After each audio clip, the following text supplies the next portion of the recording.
This is the Corey Story, Season 1, Episode 1. You didn't have to add all that. I thought it was good. Good. No, that sucks. But anyway, go on. Again, this is the Corey Story, Season 1, Episode 1. Okay, go ahead. Today's topic is hashtag dumpster Trump. I didn't want to talk about this, but he does. Hater. Anyways, that man is doing exactly what he's supposed to be doing. What's that? Racial divide. Racial divide. Yes. But it's really class divide also. I don't know. I mean, it is. Because he's pitting rich people against poor people, but using poor people with the race angle to really convince them that things are bad. But if you're saying race, if you're not in that 1%, or you said right, class, the one you said class. So if you're not in the 1%, most of them are all white. Well, I mean, I think there's 9 they're billionaires in the all world. white. Well, there's 9 billionaires in the world. Okay, if they're not black, they're white. Okay, that's true. Because they keep assimilating colored populations. That's true. So what I'm saying is the 1% versus 99%. Okay. So if you're a millionaire and you're working, all you are is a working millionaire. That's all okay, you are. that's nice. Okay, but going on. So you're not part of the 1%. Okay. So what they're doing is it's the same trick they always use. There's $10 on the table. $10. Okay. The rich white man comes in, takes $9 of those dollars.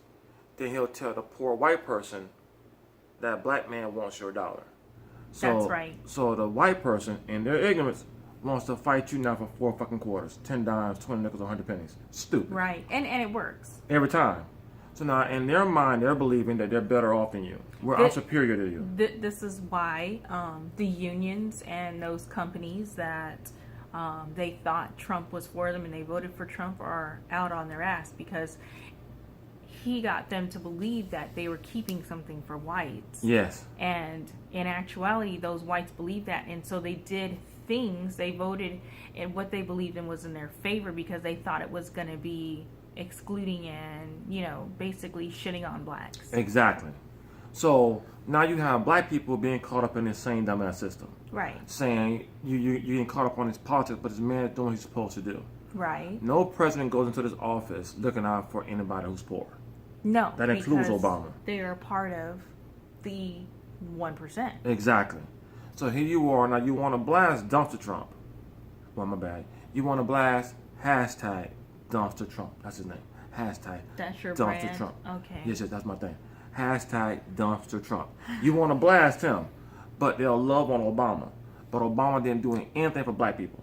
No. Obama is part of the system, and he's doing exactly what presidents are supposed to do. What they're supposed to do. There are some that seem good, and then there are some that seem evil.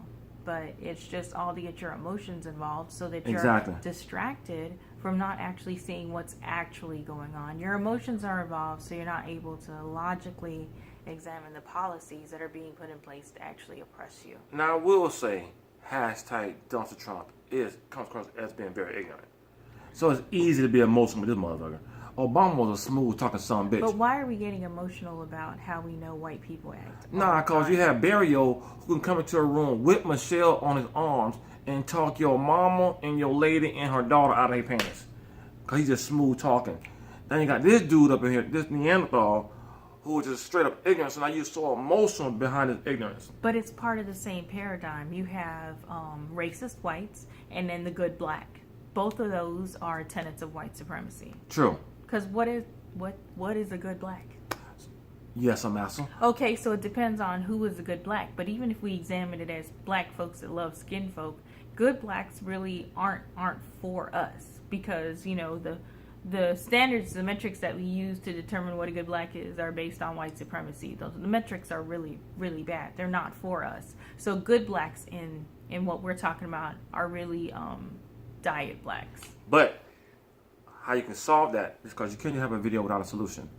We can't? No, I would just make videos. No, that's foolish. So the solution is this. Black people must start helping the other black people. If you have the ability to create a job, you must create a job for blacks. But you must pay them a living wage. You must help them come out of the system and be separate. Right. You can't expect this person to come work for you for $10 an hour when minimum wage is $8.75 in Florida, and say, okay, brother, you go home and provide for your family. So now you don't want to lose your profit, but you want this man to be a man of his family. No, those two don't go together. It- Capitalism doesn't work. Right, it doesn't. But you're proposing a different system of capitalism under black people. So what you're basically doing is saying capitalism doesn't work, but we're going to use capitalism, but in a better way, giving you a living wage. So I'm just going to make less, and softening the blow on the oppressed worker. But it's still oppression. But- I mean, we have to leave that system ultimately. No, but somebody has to do the work. You got to be realistic here. So my thing is this: it's up to blacks to take care of blacks. So if you have a black guy There's nothing wrong with somebody doing the work. oh, I'm saying, But I think that somebody should be everybody, not just one person sitting at the top, sitting on their ass, making all the money, while the people down there are only making a living wage.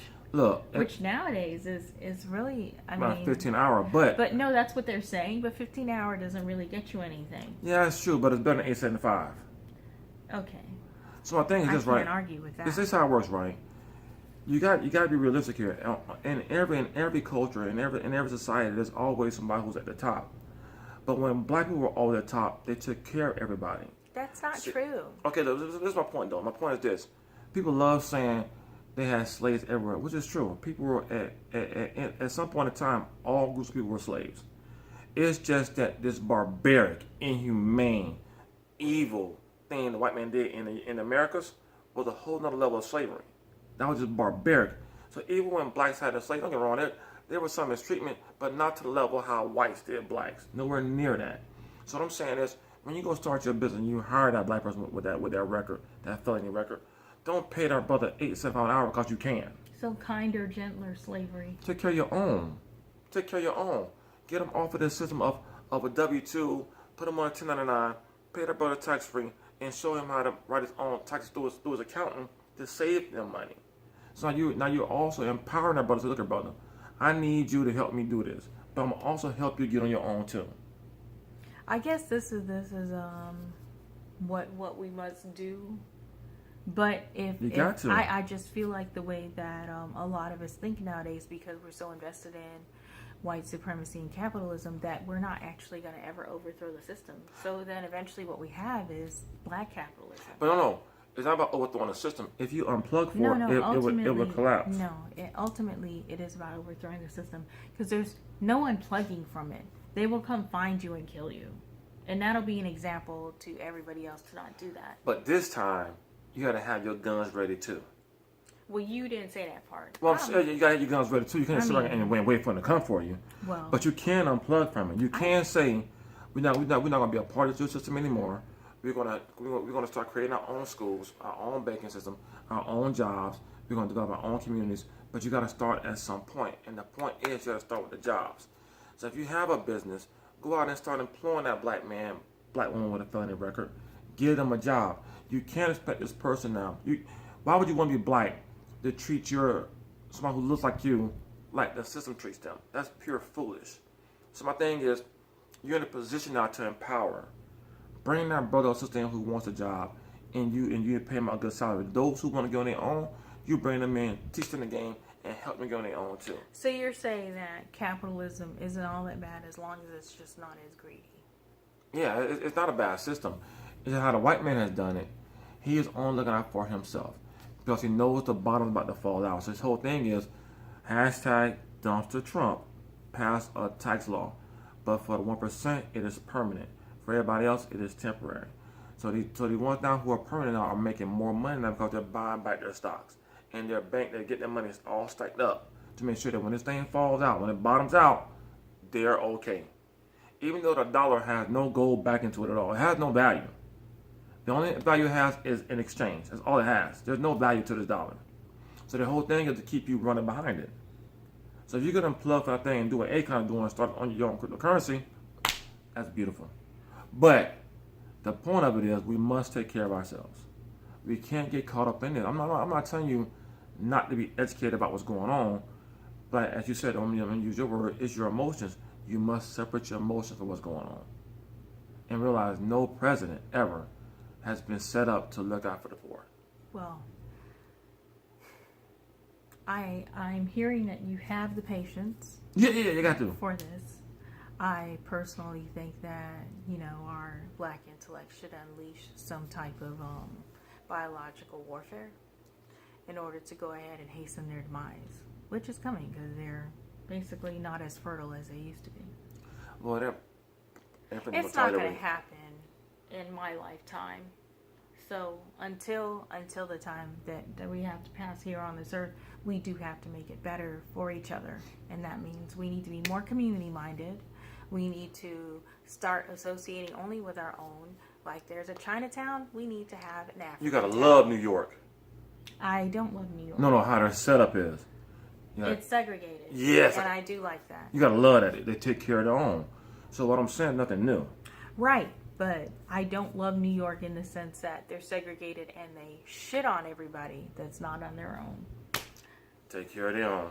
We're the only ones who don't do it. That's why they shit on us. They're moving into our neighborhoods. So I'm saying we got to set up our own. Because we want to take care of our own. So now imagine if you had a company and your parents do it. I don't think that we don't take care of our own. I think that we are really basically fucked by the systems and the policies that are legislated and in place to make sure that we don't have our own. So there's that also. So it's like no matter where we start at, we never start at zero on a level playing field. Black people are always starting at negative. I get it. The Chinese people can come here, and the Arabic people and the Turkish people can come here and start at the zero ground and hit the ground running. Nothing's stopping them from getting the things that they want: a business license, because they can a be loan, deported. good credit, all those things. They can get those things. Because they can be deported. But we don't. We have laws that are in place to make sure that we don't have them. We have racism in place to make sure that people are prejudiced against us, so they're not giving us loans, they're not giving us credit, they're not giving us the benefit of the doubt, and we have people actively steering us away from communities in which to build. They're always pushing us on top of a landfill or near land that they no longer want, and then when they see that we've taken care of it and build it up, those are the things that are owned. They want to come in and say, oh, well, this doesn't have a trolley line running through it, so your house is not worth as much, and we're going to run an interstate through because this is the only place we can do it. And the next thing you know, they want to live where the black bus line is and where the trolley runs through and where the interstate runs through. So it's not that we can't never get nothing. It's that everyone else has a 400-year head start, and the people coming here don't have a negative 400-year head start. But that's how you get around the system. You must. So let's say, for example, you have a $2 million contract, right? And if you pay the employees $10 an hour, your payroll now is $200,000. What is wrong with you giving them another $5 to $10 and making your payroll $400,000 and your profit be $1.3 million? So as a black person, you said, look, man, I'm not gonna sit up here and treat my own the way the system is done. And so when you get around all of this, you must come out and take care of your own and pay them a living wage. This is our only way of survival. We cannot think that because I'll get an example. Your right to vote as a black person is voted on every 25 years. So at any given moment, they can say, okay, this act is done when you're right back where you started from fight for your right to vote. Right, they have to ratify it. Your constitution doesn't even, their constitution doesn't even include you. The Bill of Rights does not include you. The Declaration of Independence does not include you. Because you can go shop at this store for the most part and not be mistreated, and you can drive where you want to go to for the most part and not be mistreated, does not mean you are free. They have given you liberties. We have the illusion of freedom. Exactly. So you cannot get caught up in that illusion of inclusion thinking, well, I'm good now because I got my big old house. No, you a big old dumbass. Especially if you are not taking care of your own. So, we're going to end this season 1, episode 1 of the Corey Story. That wasn't even all necessary. It will. It's not. We don't. What is a season? This is how you close season 1, episode 1. Because there's going to be 9 episodes in this season. That's what he says. Yeah, so in this season is 9. That's how you close this thing out. Why does it have to be 9? Because the number I picked out. And also, that doesn't even make sense. You got to make sure you remember his name now. It's hashtag Dumpster Trump. Don't steal that. I don't even think that one's good either. It's going to stick. Like dump truck. Yeah, it's not even catchy like that. It is. You saying it wrong. Dumpster Trump. It's basic. Whatever. Bye, y'all.